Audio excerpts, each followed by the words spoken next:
Welcome to this episode of the Harpreet Singh show. ਤੁਹਾਡਾ ਮੇਰਾ ਸਾਥ ਹੁੰਦਾ ਹੈ ਮੰਡੇ ਟੂ ਥਰਸਡੇ ਰਾਤ ਨੂੰ 10 ਤੋਂ ਲੈ ਕੇ 11 ਵਜੇ ਤੱਕ, ਮੰਡੇ ਟੂ ਫਰਾਈਡੇ ਸਵੇਰੇ 8 ਤੋਂ ਲੈ ਕੇ 9 ਵਜੇ ਤੱਕ, ਅਤੇ ਸੈਟਰਡੇ ਨੂੰ 2 ਵਾਰੀ ਸਾਂਝ ਪਾਈ ਜਾਂਦੀ ਹੈ, ਦੁਪਹਿਰ ਨੂੰ 2 ਤੋਂ ਲੈ ਕੇ 3 ਵਜੇ ਤੱਕ ਅਤੇ ਰਾਤ 9 ਤੋਂ ਲੈ ਕੇ 10 ਵਜੇ ਤੱਕ। ਤੁਹਾਡੇ ਨਾਲ ਅਸੀਂ ਵੱਖਰੇ ਵੱਖਰੇ ਮਜ਼ਮੂਨਾਂ ਦੇ ਉੱਤੇ ਗੱਲਬਾਤ ਕਰਦੇ ਹਾਂ, ਜਿਸ ਵਿੱਚ ਕਿ ਪੋਲੀਟਿਕਸ ਹੋਵੇ, ਇਕਨੋਮਿਕਸ ਹੋਵੇ, ਸਪੋਰਟਸ, ਲਾਈਫਸਟਾਈਲ ਜਾਂ ਫਿਰ ਹੈਲਥ ਇਸ਼ੂਜ਼ ਜਾਂ ਫਿਰ ਸਪਿਰਿਚੁਅਲਿਟੀ। ਉਸੇ ਦੇ ਆਧਾਰ ਦੇ ਉੱਤੇ ਅੱਜ ਤੁਹਾਡੇ ਨਾਲ ਕੁਝ ਇੰਪੋਰਟੈਂਟ ਇਨਫੋਰਮੇਸ਼ਨ ਸ਼ੇਅਰ ਕਰਨ ਜਾ ਰਹੇ ਹਾਂ। And in today's programme we going to talk to doctor Kendall who, who's the director of EHealth strategy and also a professor at University of British Columbia. He's going to talk about what is this concept of EHealth strategy, why the government has started this concept, what are the advantages, what they are feeling, and also just in the summers they're going to hold a special camp for the youngsters, what this camp is and how you also can be involved in this. Let's welcome Dr. Kendall Ho. Welcome to the program. Hi, thank you very much, Harpreet. Thanks for coming by. Hi, thank you very much. So Dr. Kendall, if you could come up with this idea of this e-health strategy, what it is actually, and for the past 4 years it has been functioning. What have been the results of this? Yes, so we're very excited in looking at how do we use technology for health. Right. I mean, we do that in banking. We go to a bank and do the machine, we do our online banking, we book our airline flights through that. And we're very interested as a faculty of medicine at University of British Columbia to explore how can we use your cell phones, how can we use the internet to help us in achieving better health. Okay. And so we're developing materials, for example, for patients and the general public to use so that they can understand illnesses. And we're looking at how do we organize services so that we can use technology to assist. Okay, if you could substantiate this, like for example, somebody who is suffering from some particular disease. So how does the e-health strategy office come into operation, and how he can be helpful by that? Yes, so right now there are several things that individuals can do to do that. Number one is the patient himself or herself likely would have gone to the web and looked for health information. Okay. Lots of information there, but the challenge to the patient is what's the right information? Right. How do you find the right type of information for your own specific person and health? Okay. And so that's one area we're exploring as a faculty of medicine. How do we provide the right type of information? Secondly, how do you connect with the right types of health professionals? Right. The physicians, the nurses, dietitians, pharmacists, etc. So how do you get the right type of information there? So that's the second part. Okay. How do we get health professionals online to connect? And number three is when there are individuals who suffer the same problems, Right. same kind of heart attack, same kind of diabetes, how do you get a group of patients talking together Right. so that they can share the type of health tips that they have? Okay, so what has been the result of all this, and how successful has this concept been? Yes, we're gradually developing. Since 2007, we have established an intercultural online health network. Okay. So that we have a health specialist, a panelist, a specialist, doing live shows together with the general audience. Okay. And very fortunately, we've been embraced by both Chinese communities and South Asian communities. Secondly, we put all those information online so that individuals can also go online and look for the information. Okay. Three is we also put those shows online so that they are webcasted, so people can revisit and continue to look for those information. Okay. And in general, we're learning a lot, and I really want to thank the audience because they also make a lot of wonderful suggestions for us to Right. continue to improve. So intercultural online network. So by this you outreach to the public. And is this program only focused to the South Asians and to the Chinese? Yes. So we started 2007 with Chinese Right. population. In 2008, we've been continuing with the South Asian population.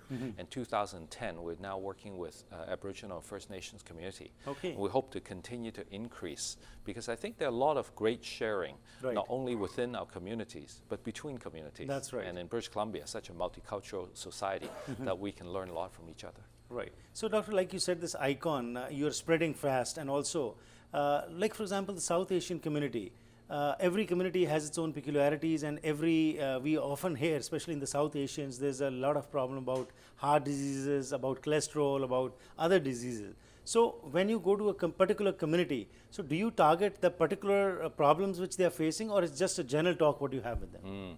So it's really what we call co-creation process. Right. Dr. Gauza Chima is our medical director Okay. with the South Asian division. So what Right. we do is we, number one, understand that by statistics, in South Asians in North America, we have generally a little bit higher incidence, higher occurrences of diabetes, Right. heart disease, and stroke. Okay. And so we start with that. We start with those and try to put out the type of information that we think would be helpful to the patient. But Right. at the same time, when the patients come, when the general public come, when the family members come, we ask them, what type of information would be helpful to you? Okay. Not only on these diseases, but what else would you like to know about? Right. And then also through this connection, and also through Dr. Chima's own experience as a very experienced family doctor, and also our panelists, we also understand that sometimes what are some of the ways that we can encourage South Asians and our communities to, for example, taking medications more regularly, and also exercise, diets, what type of specific exercise, what type of diet.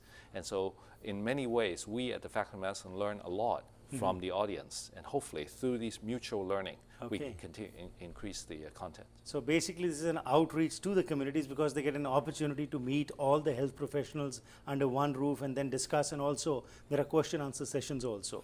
So how many events of these kind have been held so far, and what are your plans for future? Yes, for the South Asian community, very fortunately, we've been holding on by and large 3 large events a year for the last 3 years now, and also we're doing smaller workshops. Okay. And these are not only happening in Surrey and Abbotsford, but we also had it in, for example, we had it in Kelowna. Okay. We're going to have one in Kamloops, and so we're looking at not only engaging the population in the Lower Mainland, but throughout the province. Right. And of course, with the electronic technology, we're hoping that with our webcasting on events, for those who cannot make it to the location, they can watch it at comfort in their own homes. Not Okay. only in Lower Mainland, but for example in Prince George, in 100 Mile House, in Fort St. John, all through the province. Okay, and also the doctors who are brought over there, because language many times is a barrier whereby many people, especially the elders, many of them do not understand English. So what efforts are made that in their own language, the message which needs to be given is given? Yeah, we're very fortunate. Dr. Chima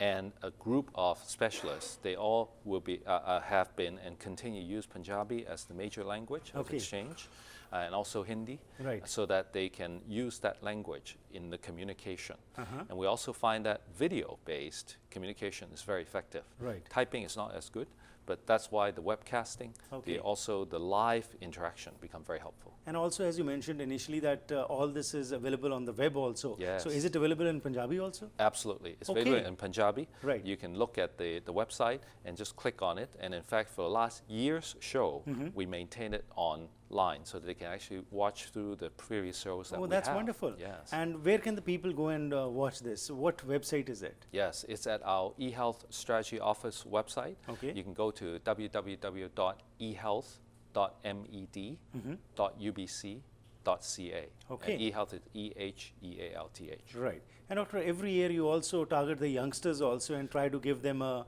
kind of a feeling of how this field of medicine is, and you organize a summer camp. Tell us about that. What is that? Yeah, it's incredible. Our young folks in high school, I gotta say, I'll say a little bit of secrets that it'd be interesting. I learn everything about the web and social media from my children. Right. Of course. These From my days daughter children- and my son, right? Yeah. And so the reason we have this summer camp is knowing that people in grade 10 to grade 12, lots of really interesting ideas about how to use the cell phone, mobile Right. phones, and mobile technology, that we like to invite them to contribute, to say, well, how can this be used in health? Right. We give them examples of how we use it today. And my son, 5 years ago, asked me, Dad, I can book plane tickets online. Right. Why can't I book a doctor's office appointment Right. online? That's right. I mean, that's a great idea. That's a great example.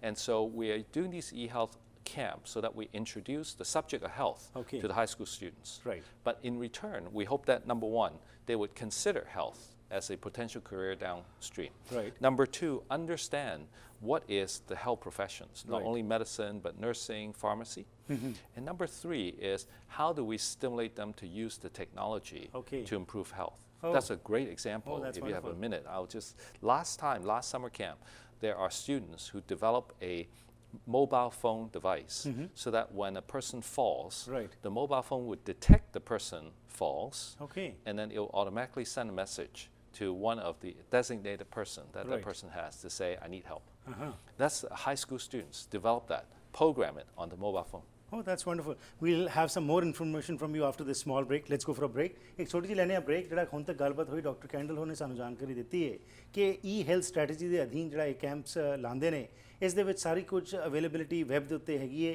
ਕਿਉਂਕਿ south Asians ਵਿੱਚ ਇਹ ਦੋ ਮੁੱਖ ਭਾਈਚਾਰਿਆਂ ਵਿੱਚ ਕੰਮ ਕਰ ਰਹੇ ਨੇ ਚਾਈਨੀਜ਼ ਅਤੇ ਸਾਊਥ ਏਸ਼ੀਅਨਸ ਵਿੱਚ। ਸਾਊਥ ਏਸ਼ੀਅਨਸ ਵਿੱਚ ਡਾਇਬੀਟੀਜ਼, ਕੋਲੈਸਟਰੋਲ, ਹਾਰਟ ਅਟੈਕਸ ਅਤੇ ਇਹ ਸਾਰੀਆਂ ਜਿਹੜੀਆਂ ਬਿਮਾਰੀਆਂ ਨੇ ਇਸ ਵਾਸਤੇ ਉਪਰਾਲੇ ਕੀਤੇ ਜਾਂਦੇ ਨੇ ਕਿ ਲੋਕਾਂ ਤੱਕ ਜਾਇਆ ਜਾਏ, ਡਾਕਟਰਸ ਨੂੰ ਇਕੱਠਾ ਕਰਕੇ ਉਹਨਾਂ ਦੇ ਜਿਹੜੇ ਵਿਚਾਰ ਨੇ ਅਤੇ ਉਸ ਤੋਂ ਬਾਅਦ ਗੱਲਾਂ ਬਾਤਾਂ ਹੁੰਦੀਆਂ ਨੇ ਪੇਸ਼ੈਂਟਸ ਅਤੇ ਨਾਲ ਡਾਕਟਰਸ ਦੇ ਵਿਚਕਾਰ ਤੇ ਇਹ ਸਭ ਕੁਝ ਜੋ ਹੈ ਵੈਬ ਦੇ ਉੱਤੇ ਪਾ ਦਿੱਤਾ ਜਾਂਦਾ ਹੈ ਅਤੇ ਸਕਰੀਨ ਤੇ ਦਿੱਤੀ ਹੋਈ ਵੈਬਸਾਈਟ ਤੇ ਤੁਸੀਂ ਜਾ ਕੇ ਇਹ ਸਾਰੀ ਜਿਹੜੀ ਇਨਫੋਰਮੇਸ਼ਨ ਹੈ ਤੁਸੀਂ ਲੈ ਸਕਦੇ ਹੋ। ਹੋਰ ਜਾਣਕਾਰੀ ਇਸ ਬ੍ਰੇਕ ਤੋਂ ਬਾਅਦ।